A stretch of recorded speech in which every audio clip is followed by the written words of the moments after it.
PCOD साठी तुम्ही direct मंडूकासन करायचं आहे। पूर्ण खेड तालुक्यासाठी 310 शाळेवरती मी योग टीचर हे काम करते आहे। शी आणि शू ते दोन्ही ती उभं राहूनच करायची।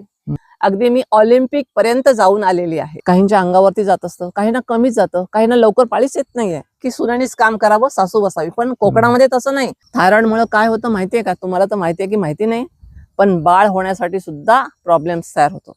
नमस्कार मित्रांनो, आपण दिवसभर काबाड कष्ट करतो, पण बऱ्याच वेळा स्वतःच्या आरोग्याकडे दुर्लक्ष करतो। त्यामुळे स्वतःचं आरोग्य खूप महत्त्वाचं आहे।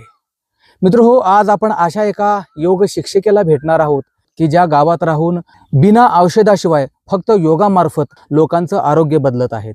कंबरदुखी, थकवा, कमजोरी, वात, पित्त, कफ, बीपी, शुगर, अनेक प्रकारचे व्यंगत्व यावर आपण एका योग शिक्षिकेकडून या व्हिडिओच्या माध्यमातून सविस्तर असं जाणून घेणार आहोत। नमस्कार मॅडम, या व्हिडिओमध्ये मी आपलं खूप खूप स्वागत करतो। मॅडम, तुम्ही एक योग शिक्षिका आहात, पण योग म्हणलं की आजच्या काळामध्ये बऱ्याच लोकांना योग हा थोतांड वाटतो किंवा त्यावर विश्वास वाटत नाही। मग ही जी काही लोकांची समजूत आहे याबद्दल तुमचं काय म्हणणं आहे? नमस्कार, मी सरस्वती मुरलीधर नंदवंशी, राहणार चिंचगड, तालुका खेड, जिल्हा रत्नागिरी, कोकण विभागातली आहे। मी एक योग टीचर आहे। आता जे तुम्ही जो प्रश्न विचारलात, तुम्ही योग हा धोतांड आहे, हा जो प्रश्न विचारलात तो थोतांड नाही आहे। मला काय म्हणायचंय, योग हा सर्वस्वच आहे असं मी म्हणणार नाहीये, कारण प्रत्येक व्यक्ती हा कार्यशीलच असतो। वात, पित्त, कफ, बीपी, शुगर आपण योगामार्फत नष्ट करण्याचा प्रयत्न करतो। कसा करतो? प्रत्येक आता गावातली जी व्यक्ती आहे ती काय म्हणते, नाही आम्ही घरामध्ये जे कामं करतो ना त्यामार्फतच आमचा योगा होतो। मान्य आहे मला, पण त्यामधूनही आपल्या दिवसभराचे 24 तास असतात, 18 तास आपले कामामध्ये जातात, राहिले आपले 8 तास जे राहतात त्याच्यामधले निदान तुम्ही 1 तास स्वतःला द्या। मेन जर तुम्ही आरोग्य जर तुमचं छान असेल तर बाकी सगळं तुम्हाला छान वाटू शकेल। त्यासाठी तो थोतांड नसून तो आरोग्यदायी आहे, हे मला म्हणावं असं वाटतं। मॅडम, दिवसभर कष्ट केल्यानंतर जी अंगदुखी होते, कंबरदुखी असेल, पाठदुखी असेल, अजून कसल्याही प्रकारचं काही दुखणं असेल, त्यावर योगा मदत करतो का? यस, करू शकतो। तुम्ही समजा एखाद्या वेळेस तांदूळ समजा पाकडायला घेतलात, आता मी कोकणातले म्हणजे तांदूळच माझ्या तोंडामध्ये येणार आहे, कारण दुसऱ्या भागातले असं दुसरे धान्य आले असतं। तांदूळ समजा पाकडायला घेतलात, एक 20 पायली म्हणा, 25 पायली म्हणा, ते तुम्ही पाकडलात। पाकडते वेळेस काय होणार आहे, तुमची कंपल्सरी मान आणि पाठ ही दुखणारच आहे। त्यावेळेस तुम्ही पाकडून झालं, जर समजा तुम्ही दररोज निदान 1 किलोमीटर चाललात, परत रिटर्न आलात आणि कशाही वेड्यासारख्या कशाही उड्या मारलात किंवा हातवारे जरी केलात, तुमचं पूर्ण ब्लड सर्क्युलेशन होऊन जातं। मग तुम्ही किती जरी पाकडलात, किती जरी कामं केलात, बसून उठून उभे राहून कशाही प्रकारची जरी कामं केलात, तुम्हाला कुठलाही रोग जवळ येणार नाही आणि तुमची जी व्यंगत्व असेल किंवा तुमची वाताचे असेल किंवा पाठदुखी, कंबरदुखी, हातपाय दुखणं वगैरे असेल ते नष्ट होणार आहे। आता तुम्ही म्हणाल की पाठीबद्दल कुठला व्यायाम करायचा? व्यायाम मीन्स योगा। तर त्याच्याबद्दल तुम्ही धनुरासन हे सर्वात योग्य आहे पाठीबद्दल। उपडं झोपायचं आहे, म्हणजे पोटावरती झोपायचं आहे। आता स्टार्टिंगला एखादी ग्रहलक्ष्मी आहे, ती काय म्हणेल, मला लगेच येणार नाहीये, ते मान्य आहे मला। मग त्यासाठी सर्वांग सुंदर व्यायाम म्हणजे तुम्ही सूर्यनमस्कार घालायचे, त्यामध्ये तुम्हाला 8 ते 9 प्रकारचे योगासन दिसणार आहेत। योगासन असल्याच्या नंतर तुम्हाला कुठलाही रोग जवळ येणार नाही। आता मी एक्झाम्पल तुम्हाला पाठीबद्दलची सांगते। सरळ उपडं झोपायचं आहे पोटावरती, दोन्ही हातांनी दोन्ही पाय पकडायचे आहेत आणि धनुरासन करायचं। धनुष्य बाणाच्या आकारासारखा तो एक आसन आहे। त्याने काय होणार आहे, तुमच्या पोटाला व्यायाम भेटणार आहे, हाताला व्यायाम भेटणार आहे, पाठीला व्यायाम भेटणार आहे, पायांना व्यायाम भेटणार आहे, मानेला व्यायाम भेटणार आहे। आणि हे 20 सेकंद तुम्ही स्टॉप राहायचंय, दोन्ही हातांनी दोन्ही पाय पकडून। आणि समजा त्याच्यामध्ये जर प्रकार अजून वाढवायचे असेल किंवा पोट कमी करायचं असेल तर तुम्हाला मागे पुढे हे 20 वेळा करावं लागेल। स्टार्टिंगला तुम्ही 5 वेळा फक्त करू शकता। आणि सर्वात उत्तम म्हणजे ह्याच्यामध्ये जर तुम्ही कपालभाती जर केलात तर अति उत्तम राहणार आहे। थोडक्यात म्हणजे हा योगामार्फत तुमची पाठदुखी, कंबरदुखी नष्ट होते, वाताचे प्रकार सुद्धा नष्ट होतात। म्हणजे योग हा तुमच्या जवळचा मित्र आहे, शत्रू नसून तो मित्र आहे. मॅडम, महत्वाचा प्रश्न विचारावा असं वाटतो की डाएट आणि योगा याच्यामध्ये काही रिलेशन आहे का? हा, आहे ना. आता मी योग टीचर असल्यामुळे मी स्पेशल योगावरती आहे, म्हणजे व्यंगत्व. एक उदाहरण देते तुम्हाला, खरं वाटो अगर न वाटो, पण मी स्वतः प्रूफ करून ठेवलेलं आहे. एक महिला होती, 2 वर्ष ती मुंबईला फेऱ्या घालायची, ते पण दिवाला. तिचे रिलेटिव्ह कोणतरी होते आणि तिची कंबर जी होती ना पूर्ण आखडलेली. हे रिअल कंडिशन आहे. असे बरेचसे उदाहरण केले, पण मी एक तुम्हाला उदाहरण सांगते त्यातलंच. तिचं वय 55 वर्ष, हाईट 5.4 इंच आणि वजन तिचं 51 हे होतं. आणि शी आणि शू ते दोन्ही ती उभं राहूनच करायची. घरातली लोक अतिशय वैतागली. ती घरातली परिस्थिती होती, ती शेतकरीच लोक. आणि सासू, ती सून असून सुद्धा आपल्याकडची प्रकृती काय आहे, नॅच्युरिटी काय आहे की सुनेनीच काम करावं, सासू बसावी. पण कोकणामध्ये तसं नाही, सर्रास सर्वजण काम करतात. कोणी असा भेदभाव वगैरे करत नाही. तो प्रश्न वेगळा झाला. पण मग ते दिघ्याला 2 वर्ष गेली दिव्याला, आणि मग कोणी कोणी सांगितलं, अरे ही सूर्यवंशी मॅडम आहे ना, ही नंदवंशी मॅडम आहे ना, दोन्ही नाव माझी एकच आहेत. तर सांगितले त्यांनी की ही अगं बिना पैशाचं, बिना औषधाचं ती दुरुस्त करते, तू एकदा फक्त जाऊन बघ. मग आली ती कम्प्लिटली 5 वाजता यायची पहाटे. मग स्टार्टिंगला तिला थोडंसं कठीण जायचं, कारण बसताच नव्हतं येत. मग स्टार्टिंगला मी तिला बेसिक हालचाली घेतल्या, पायांच्या, हाताच्या, मानेच्या, डोळ्याचे, असे काही काही बेसिक हालचाली घेतल्या. नंतर हळूहळू तिला पद्मासन घालायला शिकवलं. कंपल्सरी ती 8 दिवसामध्ये पद्मासन तिने घातला. पद्मासन घातल्याच्या नंतर तिला हळूहळू तिच्या कमरेचे व्यायाम मी घ्यायला लागले. कमरेचे व्यायाम घेतल्याच्या नंतर 20 दिवसामध्ये ती कंपल्सरी ओके झाली. 20 दिवसात, फक्त 20 दिवसात. मग त्यासोबत मी तिला काय सांगितलं, नाही मॅडम मला ना खूप अशक्तपणा वाटतो. मग तिला सांगितलं, बाई तू ना तांदळाची पेज खात जा, तुला डायबिटीस नाही ना, मग तू ड्राय फूड मधलं फक्त काय खायचं, खजूर खायचे, ते पण ओले पेंड खजूर खायचे.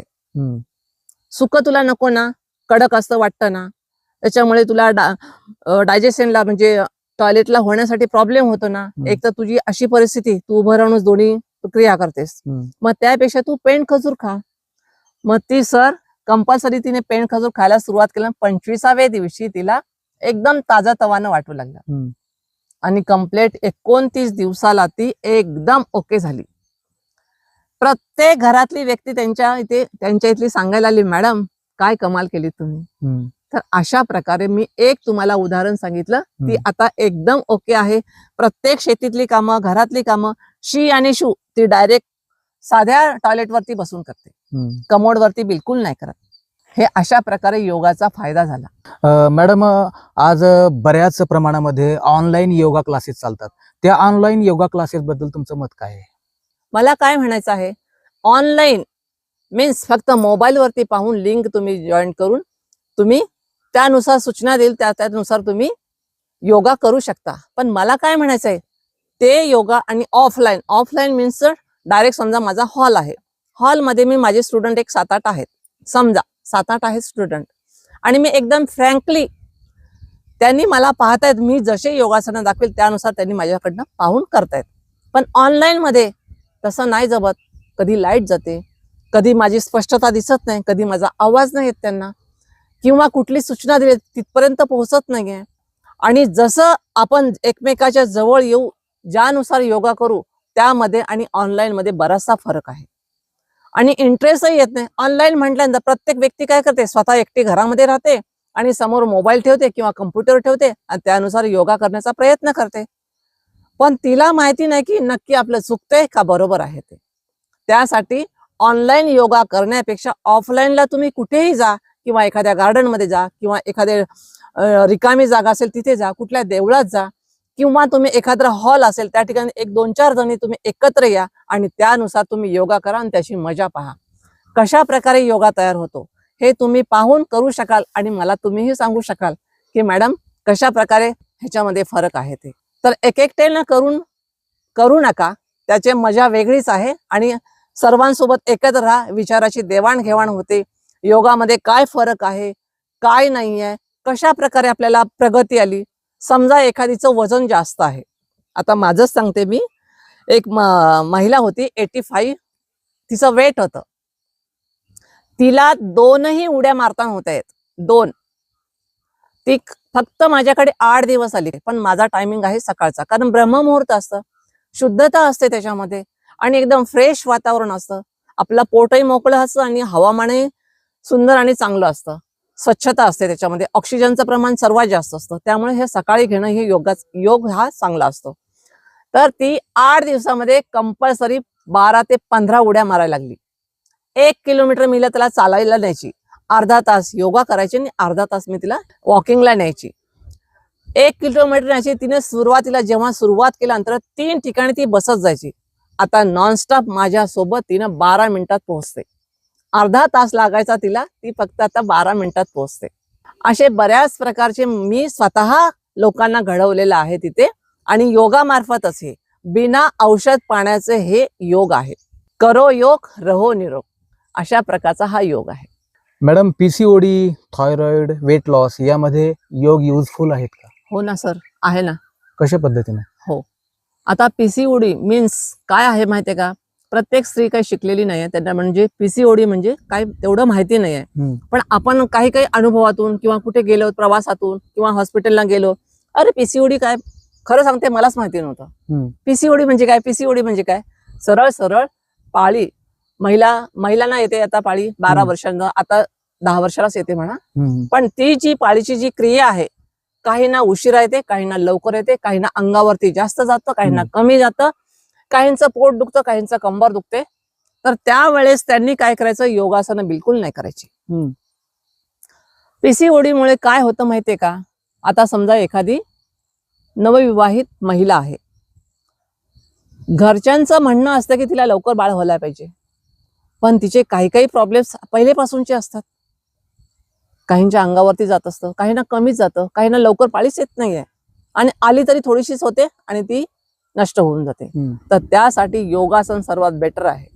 त्यावरती सुद्धा योगासनं ती ठरलेली आहेत. पीसीओडीसाठी तुम्ही डायरेक्ट मंडूकासन करायचं आहे. मंडूकासन माहिती आहे का? सरळ पाय करायचे, ते दोन्ही गुडघे असतात त्या पोटावरती दाबायचे, दोन्ही हातांनी मिठीमध्ये घ्यायचंय आणि आपलं डोकं जे असतं ना, गुडघ्याला टेकवण्याचा प्रयत्न करायचा आहे. आणि जेवढं अंगावरती जाईल, ब्लडिंग जेवढं होईल ते योग्य असतं. तुम्ही म्हणाल की जास्त जातं, नाही, जी घाण असते नाही का, ती नष्ट होण्याचा प्रयत्न असतो ते. तर ते झालं आपण MC मध्ये ब्लड सर्क्युलेशन सुरळीत होण्यासाठी. त्यानंतर तुम्ही असेच योगासन जर केलात तर ते काय होणार आहेत, तुमचं जे रेग्युलरला आहे ना, तुमची पाळी ही रेग्युलरला तर येणारच आहे, अंगावरती जास्त पण जाणार नाही आणि कमी पण जाणार नाही. आणि हे झालं, हे 2-3 दिवसच करायचे आपल्याला. त्याच्यानंतरची रेग्युलरची जी आसनं असतात ती तुम्हाला बेसिक हालचाली करायचे. हे पीसीओडी साठी झालं. थायरॉइड हा फक्त प्रमाण आहे महिलांमध्ये. थायरॉइडमुळे काय होतं माहितीये का? तुम्हाला तर माहिती आहे की माहिती नाही, पण बाळ होण्यासाठी सुद्धा प्रॉब्लेम्स तयार होतो. थायरॉइड होऊ नये म्हणून तुम्ही हलासन म्हणायचं सर्वात चांगलं आहे. हलासन, हल म्हणजे रेडा, रेड्याच्या आकाराचं आपल्याला तो योगासन केलं पाहिजे.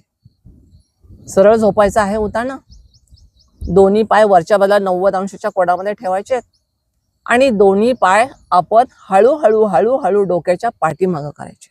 स्टार्टिंगलाच नाही जमणार आहे, कुणालाही तूप खाल्लं की रूप नाही येते, म्हणून आपण 20 सेकंद होल्ड करायचं आहे.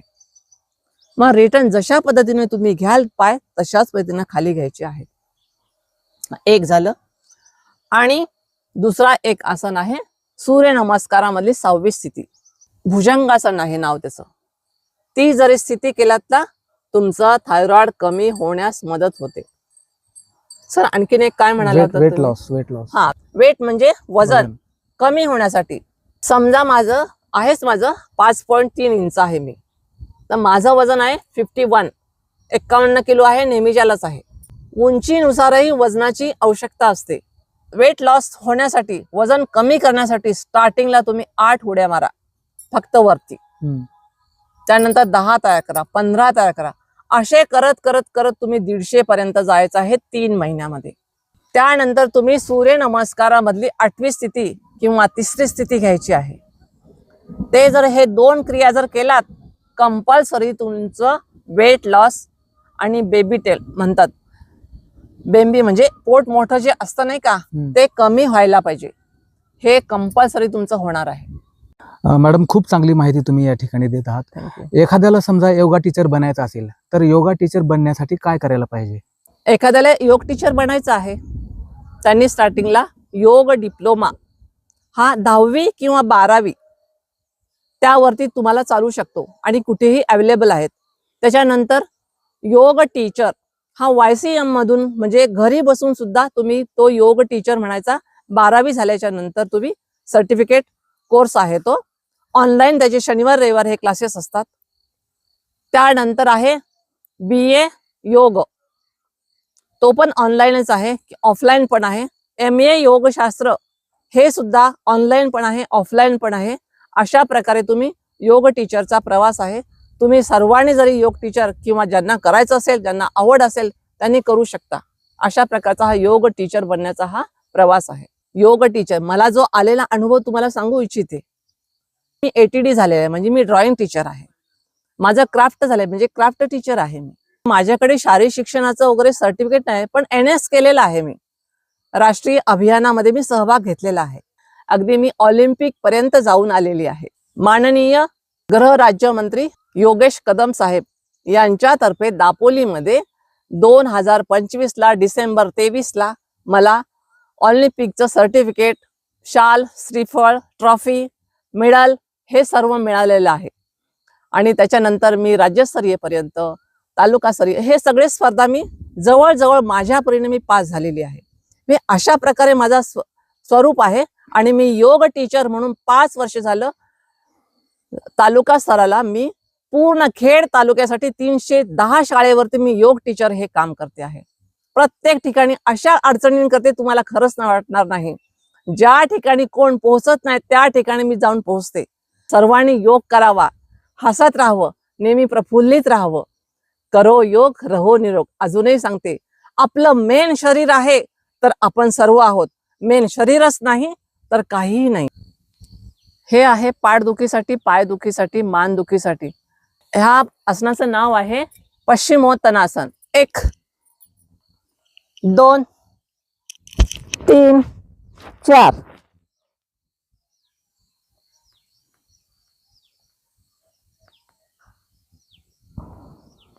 5 6. दुसरं आहे PCOD साठी मंडूकासन. 1 2 3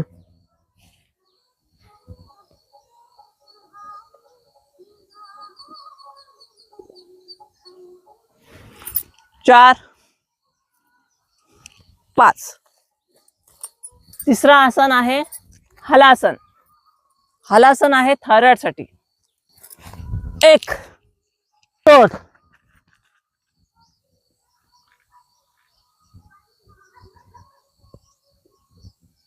3 4. चौथा आसन आहे डायबिटीज ज्यांना झालं असेल त्यांच्यासाठी आहे. दोन्ही पाय सरळ, 2 ला गुडघ्याजवळती डावा पाय, 3 ला उजव्या हाताने उजवा पायचा गुडघा पकडायचा आहे, 4 ला डावा हात जो आहे आपल्या मागच्या बाजूला ठेवायचा आहे आणि नजर मागे, आणि त्यामध्ये आपल्याला कपालभाती हा प्राणायाम करायचा आहे.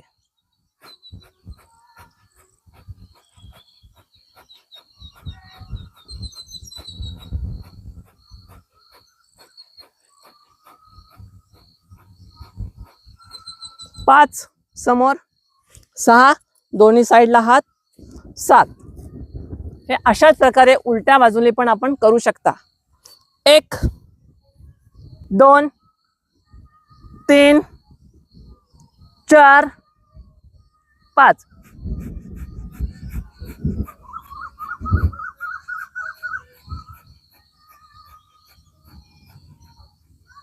सहा 7 8 9.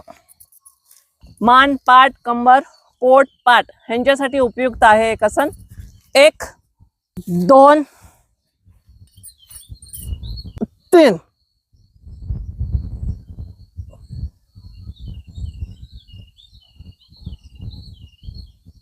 4 5 6 7. तीच बाजू उलट क्रिया.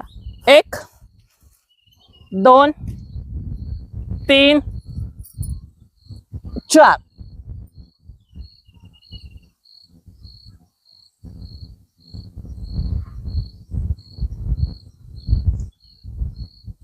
पाच 6 7 8.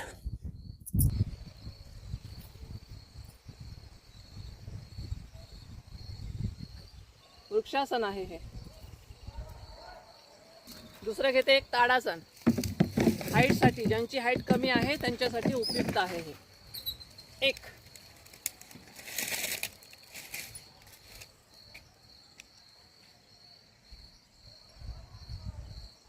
2. गरुडासन आहे गुडघे दुखीसाठी आणि आपल्या पोटऱ्या जे असतात ना पायांच्या त्या दुखणे आणि हाताचे स्नायू दुखणे म्हणून. गरुडासन.